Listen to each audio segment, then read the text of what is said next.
Piensen en la cosa más pequeñita que alcancen a ver con los ojos. ¿Quién dijo? ¿Una hormiga? ¿Un mosquito? No, mucho más pequeñito. ¿Que un lunarcito? El lunarcito más chiquito que tengan. No, más pequeñito aún. Más pequeño que una partícula de polvo o más pequeño que el espesor de un pelo. Hay cosas tan minúsculas que no podemos ver con los ojos, pero que existen y se llaman nanopartículas.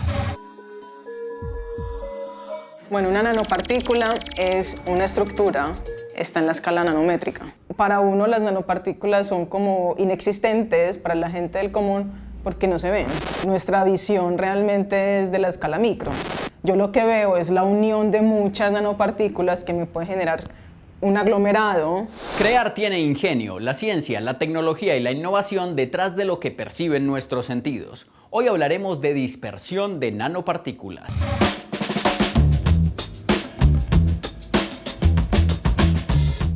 Esto es un metro y esto es un metro. En cada metro hay 100 centímetros y en cada centímetro hay 10 milímetros. Y en cada milímetro, que es esta cosita tan chiquitica, hay 1000 micrómetros. Y ustedes dirán, no, pues hasta ahí llega la cuenta, ya si sigue más es gula. Y no, en cada micrómetro hay 1000 nanómetros. Mejor dicho, eso ya si no lo ve sino la mamá de Mandrake. Y eso que si la mamá de Mandrake tiene un microscopio a escala atómica. Esas cositas a escala nanométrica, que así se llaman, no las podemos ver, pero sí estamos en contacto con ellas. Es más, a veces nos las untamos encima en el cuerpo. Por ejemplo, los que son juiciosos y se echan diariamente el antisolar, ahí están usando esas partículas nanométricas, porque el antisolar no es solo una crema y ya, funciona porque tiene partículas nanométricas de dióxido de titanio. Así es como diariamente estamos en contacto con ese montón de cositas nanométricas que no vemos, pero que por ahí están.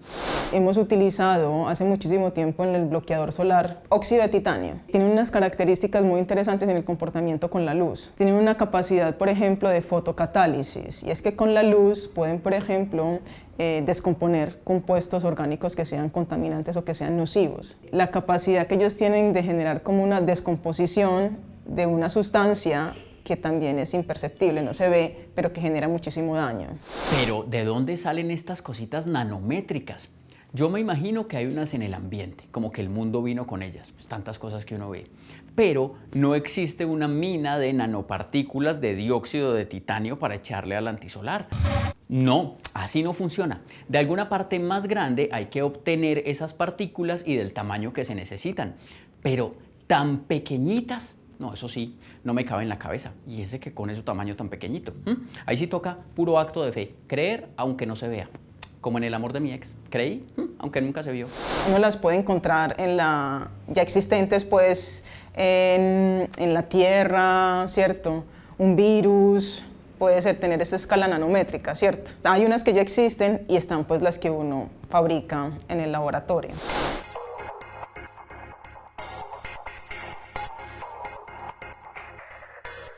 El proceso de transferencia de tecnología no son precisamente las nanopartículas, sino el proceso como tal. Las nanopartículas están entre nosotros hace muchísimo tiempo. De hecho, son estas partículas similares a estas, son unas partículas cerámicas que se aplican a las telas en un proceso que tiene unas bondades de un solo paso, en condiciones que no dañen ni las partículas ni las telas. A partir de la investigación tuvimos unas caracterizaciones de ese material. Nosotros inicialmente lo hacíamos con nanofibras, pero realmente se podía hacer en escalas mucho mayores y tenía unos beneficios obviamente mucho más grandes, como la autolimpieza o las propiedades antibacteriales. ¿Qué es autolimpieza y qué es antibacterial? La autolimpieza es simplemente que las telas, cuando caen algún tipo de mancha, ella misma tenga como una capacidad de que vaya eliminando y vaya degradando esa mancha, ya sea orgánica o inorgánica. Principalmente pues las de mayor como impacto son las orgánicas, grasas, cafés, que son manchas cotidianas. La idea de este proyecto entonces surge en ese cambio de la superficie de las telas para que tengan unas funcionalidades diferentes, que no sea solamente proteger como en las telas comunes, sino que precisamente tenga unos atributos especiales que serían estos de limpieza y especialmente pues la destrucción de algunas bacterias. Si bien no podemos protegernos y volver como una coraza para que lleguen las bacterias a nosotros, al menos tener esa protección para que las bacterias lleguen y se pueda inhibir su crecimiento. Esto es durante un tiempo determinado, entonces las bacterias no se reproducirán y llegará un momento donde no habrá ninguna bacteria que pueda causar un daño a una persona.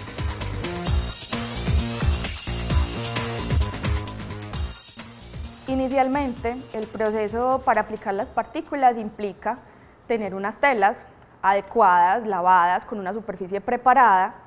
Esas telas simplemente se les hace un lavado previo, no es como un proceso muy elaborado. Después de esto, para impregnar las telas de las partículas, lo que se hace es un proceso que requiera unas características de temperatura y presión que sean suaves, para que la tela no se vea afectada. Nosotros realmente escalamos esa tecnología a un mismo proceso. Para esto entonces se cortan unas telas, luego se hace un pesaje para colocarlo en un baño determinado. Ese baño entonces será lo que contenga esas partículas que se quieren impregnar sobre las telas. Y finalmente, después de un proceso en donde se somete a unas curvas de calentamiento o a unas condiciones de calentamiento, entonces se procede finalmente a quitar la muestra, a hacerle un enjuague y luego un secado. Cuando yo trabajo con diferentes materiales en la escala nanométrica, ¿cierto? Yo lo que tengo que garantizar es que se queden en esa escala. Mantener ese tamaño, ¿cierto? Pequeño, ¿sí? Totalmente disperso, ¿cierto? Es decir, que yo pudiera como cogerlas y mantenerlas dispersas sobre una superficie y que no estén aglomeradas. Porque es que se supone que yo las estoy fabricando, las estoy utilizando en esa escala para generar o para utilizar algún tipo de los atributos que me genera el tamaño. Entonces, cuando yo hablo de dispersión de nanopartículas, es que yo quiero que ellas sigan manteniéndose en el estado nano, en la escala nano, perdón, y que no se aglomeren. Entonces, en la medida que se aglomeran, van aumentando el volumen. Entonces, por eso es la importancia de hacer la dispersión. En otras palabras, que las nanopartículas practiquen el distanciamiento social, como las personas en la pandemia. Supongamos que estas son nanopartículas y que están aglomeradas. Lo que hay que hacer es separarlas, que no estén juntas, para que conserven el distanciamiento social. Eso es. Exacto, como tener las partículas con un distanciamiento, ¿cierto? Que estén dispersas y no que estén ellas totalmente aglomeradas. Es complicado que ellas no se queden, digamos, con el distanciamiento social, que ellas estén distanciadas. Es muy complicado precisamente porque ellas son muy activas en la superficie, ellas tienden más como a estar aglomeradas. Entonces, por eso es que dispersarlas es todo un reto.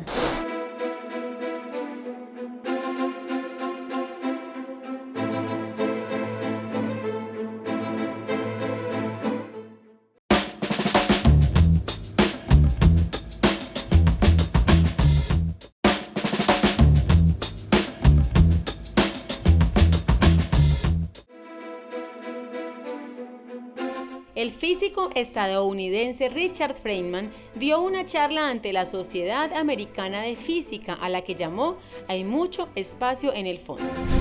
En su discurso describía las posibilidades de manipular átomos y moléculas de manera individual, usando herramientas de precisión para construir y operar a su vez otro conjunto de herramientas de menores proporciones y así sucesivamente.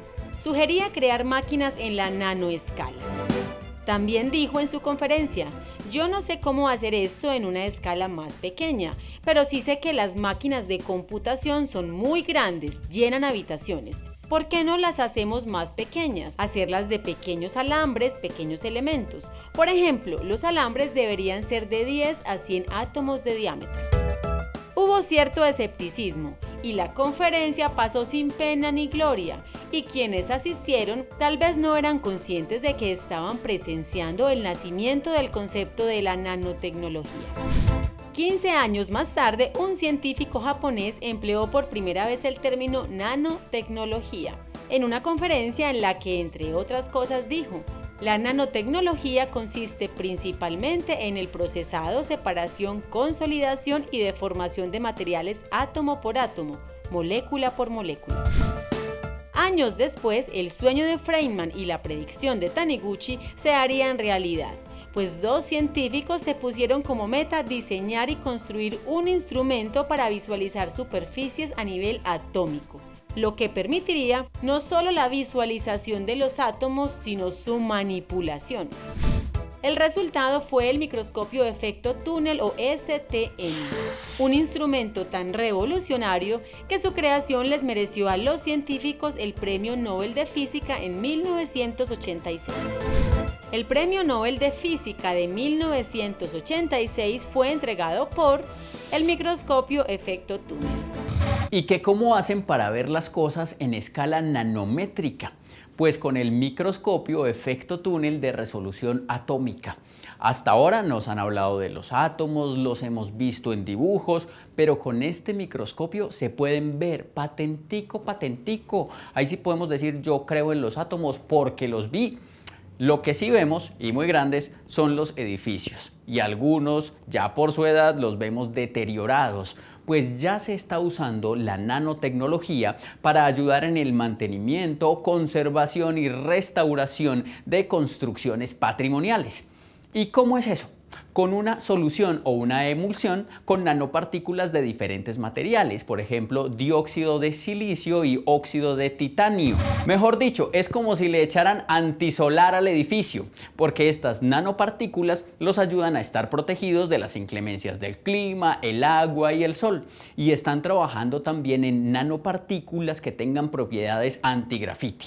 Y no es para que los artistas urbanos no hagan sus grafitis, sino para conservar las construcciones históricas de manera original. Las nanopartículas son fabricadas de materiales que ya venimos utilizando hace muchísimo tiempo.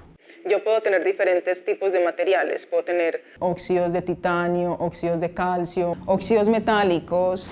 Un óxido metálico es un compuesto que se origina a partir de la combinación de un metal con oxígeno. Por ejemplo, óxido de plata, óxido de titanio, óxido de mercurio, entre muchos otros. O sea, son los materiales que ya conocemos, pero aquí el tamaño es lo que me permite generar un mayor aprovechamiento, digámoslo así, de los atributos del material, que sean muchísimo más activos.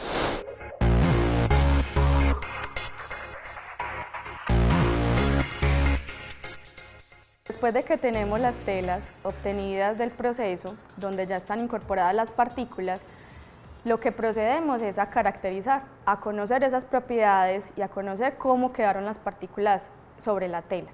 Entonces hacemos unas caracterizaciones térmicas, unas caracterizaciones de difracción de rayos X para determinar las fases cristalinas, los tamaños, de microscopía también. La idea de esto es conocer y poder evidenciar y ver de alguna manera las partículas que quedaron sobre la tela y medir algunas de esas propiedades. Una de las propiedades que medimos fue la capacidad antibacterial. Esto es colocando unas bacterias sobre la superficie, sobre las telas y revisando cuál es el tiempo de inhibición o cuál es la eficiencia de inhibición de crecimiento de esas bacterias sobre la superficie. Para el proceso de análisis térmico, principalmente lo que hacemos es colocar una cantidad determinada de tela muy pequeña, con un muestreo de la tela en donde sabemos que están las partículas y posteriormente la sometemos a un calentamiento y a una toma o un registro de peso. A medida que van ocurriendo unas reacciones dentro del equipo debido a la temperatura, entonces vamos registrando el peso y se nos va diciendo qué tipo de gradación tenemos en el material. Finalmente lo que se obtiene es como una cuantificación del porcentaje en peso que queda de ese contenido inorgánico de partículas sobre las telas. Entre las principales aplicaciones de las telas vienen desde usos comunes como nosotros en el día a día, en donde nos derramamos algunas sustancias, grasas, tintos, manchas que generalmente son difíciles de sacar y manchas generales.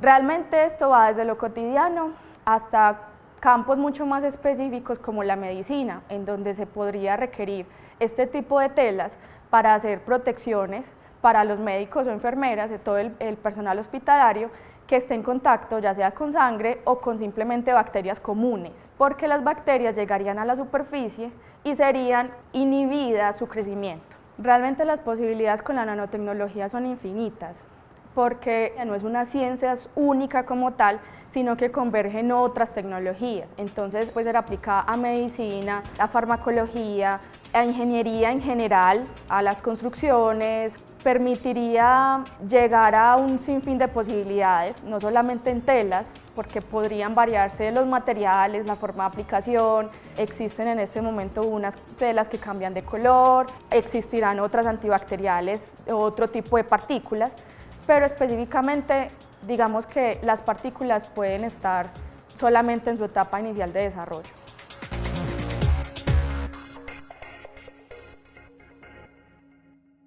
Uno empieza a mirar las telas de una manera distinta. Ya no es simplemente el hecho de cubrir, sino que es que además tiene una protección, pero una protección adicional, ¿cierto? Ya no es protección frío, sino que es protección contra una amenaza. Porque una tela, pues, pensarla como vestuario siempre se va a usar. Entonces, pensar en muchísimo más allá y darle como una multifunción a la tela. Entonces, mira que ahí irían como unas de las grandes aplicaciones. En estos días fui a comprar ropa y me ofrecieron dizque un buzo antibacterial. La verdad, para serles honesto, yo no les creí. Yo pensé que me estaban vendiendo humo. ¿Cómo puede ser un buzo antibacterial? Yo dije, después de esto, ¿qué sigue? ¿Me van a ofrecer un jean antigripal o qué? Porque yo no entendía cómo una tela puede ser antibacterial. Pero mire, sí es verdad. Existe ropa con propiedades antibacteriales y antimicrobianas y ya sabemos cómo se hace, con nanopartículas. Qué pena con la muchacha de ese almacén. Yo que le dije, ay, voy a dar una vuelta y ya vuelvo, y no volví. Además de usarse en telas, en antisolares y en edificios, ¿en qué más se pueden usar las nanopartículas? Por ejemplo, ¿por qué es importante? A los suelos le hacen un proceso de encalado. Les echan cal para disminuirles la acidez y volverlos un poco más básicos. ¿Qué sucede? Por ejemplo, si la cal tiene unos tamaños micro, pero uno también puede tener esa cal en escala nanométrica. ¿En dónde está la diferencia? En que yo con la escala nanométrica pueda generar, ¿cierto?, un mayor impacto en el pH del suelo que con la grande, porque inmediatamente ella, como está más pequeña, está mucho más activa y puede atacar de una manera más inmediata ese pH. Vamos a hacer un experimento. Necesitamos 2 vasos con agua, 2 platos, ambos con bicarbonato de sodio, ácido cítrico y ácido acetilsalicílico, componentes efervescentes o el nombre de la pastilla comercial que no lo decimos para que no nos cobren la cuña. Una está completa y la otra está pulverizada. A continuación vamos a echar los 2 componentes en el agua, este y este. Y miren que la reacción es diferente. Eso mismo ocurre con las partículas nanométricas. ¿Será que lo mismo ocurre en nuestro cuerpo y por eso esta quita más fácil el guayabo que esta? ¿O cómo será? Ahí los 2 efectos son muy distintos. Cuando tú lo pulverizas, entonces como efecto vas a generar muchísimas más burbujas y se va a disolver más rápido. Entonces es un poco como el efecto que uno quiere. O sea, como que la partícula es muchísimo más activa, ¿cierto?, que si tienes pues un aglomerado o algo pues en un tamaño, en volumen mayor.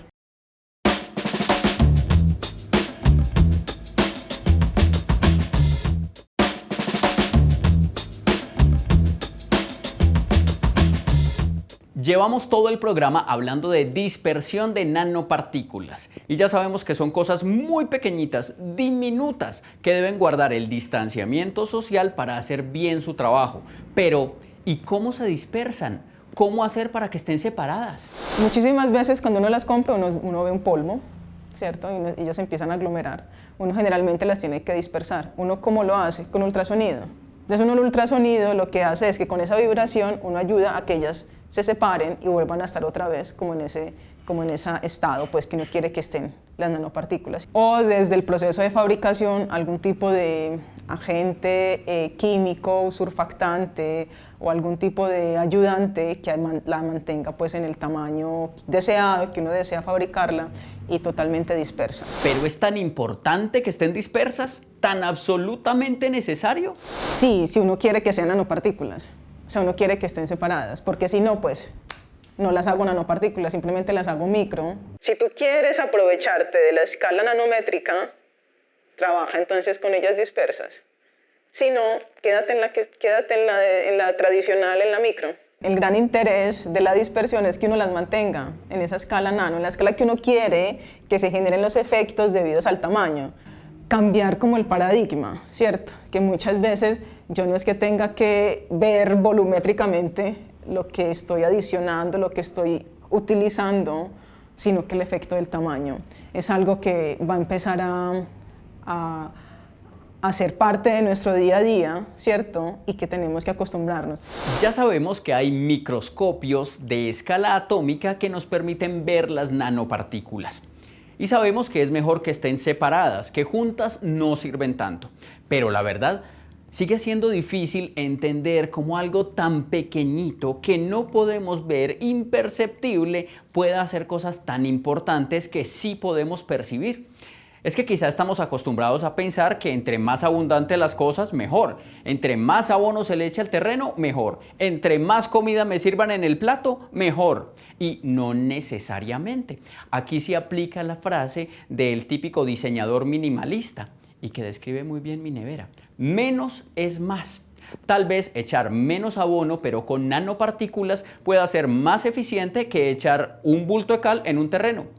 Por ejemplo, algo que es importante y que nos pasa sobre todo a las personas que trabajamos en temas de nanotecnología, y es que a nosotros cuando se dice nano y es algo que no se ve, es algo imperceptible y es algo realmente que puede ser novedoso, muchísimas personas siempre lo toman por el lado de eso es contaminante. Entonces primero viene como el negacionismo y después como intentar como entender qué es lo que está pasando. Entonces, por ejemplo, lo que mencionaba hace un momento, hay un tema de como lo que tengo es mayor eficiencia por efecto del tamaño, los volúmenes, o sea, mayores concentraciones, no son necesarios. Entonces aquí muchísimas veces los problemas pueden ir del lado de la concentración, es decir, que haya más cantidad de material, no que sea precisamente porque sea nano. Pero yo creo que esto es un poco como todas las tecnologías, ¿cierto? Saber utilizarlas, saber qué hacer con ellas. Y a partir de ahí se puede generar como una mejor cultura y un mayor entendimiento de todos los beneficios que puede traer trabajar en esta escala. Entender la vida no significa solo tener conocimiento de lo que podamos ver o tocar. También significa hacer un zoom hasta lo más pequeño para encontrar grandes posibilidades en las cosas, seres o sustancias que ni siquiera los microscopios convencionales pueden ver. Tener grandes respuestas a escalas nanométricas es posible porque hay personas que hicieron un esfuerzo por ir más allá de lo evidente, que se atrevieron a pensar diferente y que pusieron la ciencia y la tecnología al servicio de la humanidad.